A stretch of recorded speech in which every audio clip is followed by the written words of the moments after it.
نحمدہ ونصلی ونسلم علی رسولہ الکریم اما بعد فاعوذ باللہ من الشیطان الرجیم بسم اللہ الرحمن الرحیم۔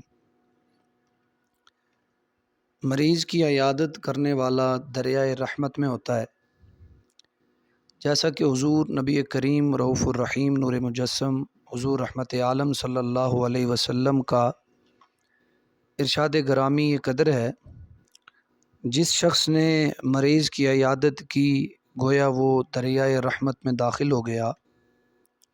جب وہ مریض کے پاس بیٹھتا ہے تو دریائے رحمت میں غوطہ زن ہو جاتا ہے،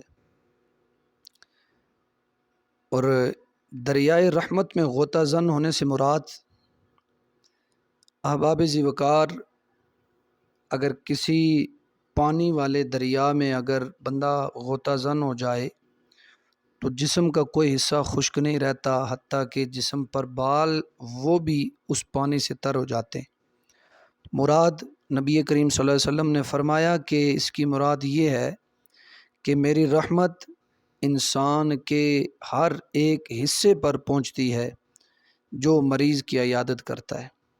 حضرت عبداللہ بن عمر رضی اللہ تعالیٰ عنہ فرماتے ہیں، نبی کریم صلی اللہ علیہ وسلم نے ارشاد فرمایا، جو مریض کی عیادت کرتا ہے گویا کہ وہ ایک ایسے دن روزہ رکھتا ہے جس دن کا دورانیہ 700 دنوں کے برابر ہے۔ جو جنازے کے ساتھ چلتا ہے وہ بھی 700 دنوں کے دورانیہ جتنے بڑے دن کا روزہ رکھتا ہے۔